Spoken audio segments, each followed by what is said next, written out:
Renting vs buying in London, the honest maths. Everyone tells you renting is throwing money away. Your parents say it. Your colleagues say it. That bloke at the pub who bought in 2012 definitely says it. But what if I told you that in London, right now, the maths doesn't always agree? And what if the right answer depends on a number most people never even think to calculate? Let's get into it. So here's the thing. I've wanted to make this video for ages because this debate drives me absolutely mad. Not because people disagree, that's fine, but because almost nobody actually runs the numbers. They just repeat what their parents told them, which is, get on the property ladder as soon as you can. Renting is dead money, bricks and mortar are the safest investment you'll ever make. And look, for a lot of the UK, across a lot of time periods, that advice has been roughly correct. Property in this country has, over the long run, gone up. Home ownership gives you stability. There's a psychological benefit to knowing your landlord can't just boot you out with 2 months' notice. But London is different. London has always been different. And in 2024 and into 2025, the gap between what it costs to rent a property and what it costs to buy that same property has become so extreme that we genuinely need to have this conversation with a calculator in hand. So let's do exactly that. No vibes. No feelings. Just the honest maths. Right. Let's set the scene with a real example. I'm going to use a 2-bedroom flat in Zone 2, let's say Clapham, Brixton, that sort of area. Nothing fancy. The kind of place a couple or 2 mates sharing might actually live in. To buy that flat right now, you're looking at roughly £500,000. Could be a bit more, could be a bit less, but that's our nice round number and it's pretty realistic. To rent a similar flat in the same area, you're paying about £2,000 a month. Again, realistic. Maybe even conservative depending on the exact street. Now, most people look at those two numbers and think, well, if I'm paying £2,000 a month in rent, that's £24,000 a year just gone. Vanished. Landlord's pocket.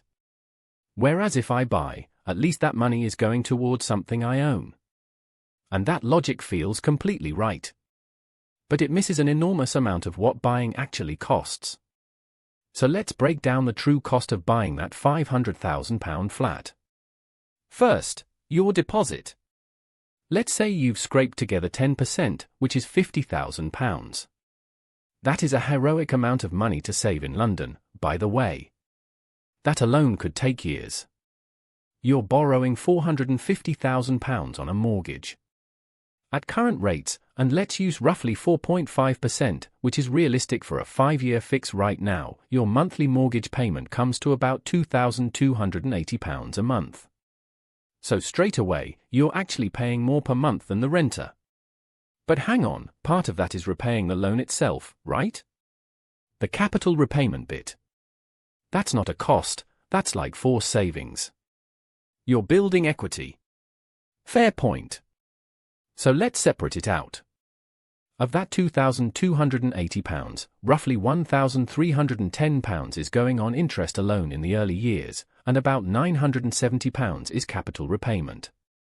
So the pure cost, the money that's gone and you'll never see again, is that £1,310 in interest. Per month. That's £15,720 a year, just in interest. But we're not done. Not even close. Stamp duty on a £500,000 property. If you're a first-time buyer, you're paying nothing on the first £425,000 and 5% on the remaining £75,000. That's £3,750. If you're not a first-time buyer, it's more like £12,500. Let's be generous and say you are a first-time buyer. Spread that £3,750 over, say, 5 years, because the average Londoner moves roughly every 5 to 7 years, and that's an extra £750 a year, or about £63 a month. Then there's service charges and ground rent if it's a leasehold flat, which most London flats are. That could easily be £200 a month, sometimes way more. Buildings insurance, which your lender will require, maybe £30 a month. Maintenance and repairs that your landlord would otherwise cover, boiler breaks, roof leaks, that dodgy window that won't close, budget at least £100 a month on average, probably more for an older property. Legal fees for the purchase, solicitor, searches, all of that, maybe £2,000. Spread over 5 years, that's another £33 a month. Oh, and here's one people always forget. That £50,000 deposit? It's now locked up in your flat. If you'd kept it invested, say in a global index fund or even just in a decent cash ISA, it would be earning you money. At a conservative 5% return, that's £2,500 a year, or about £208 a month in opportunity cost. Money you're not earning because your cash is sitting in bricks. Let's add all that up for the buyer. Monthly interest, £1,310. Service charge and ground rent, £200. Insurance, £30. Maintenance, £100. Stamp duty spread out, £63. Legal fee spread out, £33. Opportunity cost on the deposit, £208. Total monthly cost of buying, and this is the money that's genuinely gone, not building you any equity, roughly £1,944. And the renter? £2,000 a month. All gone. No equity. Nothing. So the gap is £56 a month. That's it. Now I can already hear some of you saying, but the house will go up in value. And yes, potentially. London property has historically appreciated at maybe 3 to 4% a year over the long term. On a £500,000 flat, that's £15,000 to £20,000 a year in growth. That's significant. That absolutely tips the scales in the buyer's favour if it happens. But, and this is a big but, it's not guaranteed. There have been plenty of 5-year stretches where London property has gone sideways or even down. 2017 to 2022? Parts of London were basically flat. Some areas fell. If you bought a flat in certain bits of Zone 2 in 2017 and sold in 2022, you might have barely broken even after costs. And that's before you factor in the estate agent fees and solicitor costs of selling, which can easily eat up £15,000 or more. Meanwhile, the renter, if they were disciplined, could have been investing that £50,000 deposit plus any monthly savings into a stocks and shares ISA. Over the same period, a global equity tracker has returned an average of maybe 8 to 10% per year. Some years less, some years a lot more. And this is the number most people never calculate, the invest the difference number. If renting is slightly cheaper, or even roughly the same cost, and you invest what you would have put towards the deposit and the extra monthly costs of ownership, how does that pot compare to the equity you'd build by buying? And honestly, it's closer than you'd think. In some scenarios, the renter-investor actually comes out ahead. Now, let me be really clear about something. I am not saying don't buy. That is not the point of this video. What I'm saying is that the decision is not as obvious as people make out, especially in London, and especially right now with mortgage rates where they are.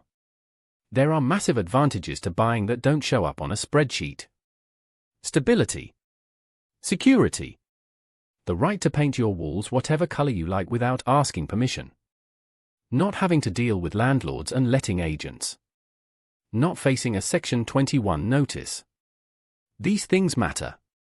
They really matter. If you've got kids, if you want to put down roots, if the thought of moving every 2 years makes you feel sick, buying has enormous emotional value. And there are advantages to renting that people dismiss too quickly. Flexibility. Lower upfront costs. No exposure to interest rate risk. If rates jump to 6%, the buyer's monthly costs rocket but the renters might only edge up gradually. No risk of negative equity. And in London specifically, renting often gets you a nicer place in a better location than you could afford to buy. So here's what I'd actually suggest you do, and this is the practical takeaway from this video. First, run your own numbers. Don't use my example, use real properties you're actually looking at. Compare the true monthly cost of buying. including all the hidden stuff I mentioned, against the rent for a similar place. Be honest with both columns. Second, ask yourself, if I rent, will I actually invest the difference? Because the maths only works for the renter if that money goes into something productive. If it goes on holidays and takeaways, no judgment, we've all been there, then buying is the better force savings mechanism by a mile. Be honest with yourself about your own behavior.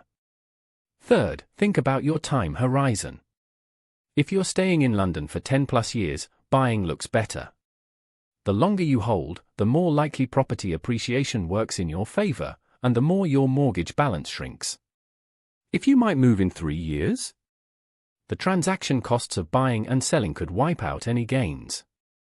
And fourth, stop letting anyone, including me, tell you there's one right answer. Your finances are yours. Your risk tolerance is yours. Your life circumstances are yours. Someone who bought in Hackney in 2010 will swear blind buying is the only sensible choice. Someone stuck in a flat with cladding issues and an unsellable lease will tell you the complete opposite. The honest math says this: in London, in 2025, renting versus buying is genuinely close. Closer than most people realize. And the right answer depends on the specific property, the specific mortgage rate you can get, your deposit size, your investment discipline, and how long you plan to stay. It is not, and has never been, as simple as renting is throwing money away. Right. If this video made you think even slightly differently about this decision, do me a favor, hit subscribe. I make videos like this every week, breaking down the stuff that actually affects your money in plain English. No jargon, no fluff. Drop a comment below and tell me where you stand. Are you renting in London and happy with it? Are you saving for a deposit and wondering if it's even worth it? Or did you buy and you're glad you did? I genuinely want to hear your story. And if you want to understand how to actually start investing the difference if you do decide to keep renting, I've made a full video on building a stocks and shares ISA from scratch. I'll link it right here. Go watch that next. Thanks for watching. I'll see you in the next one.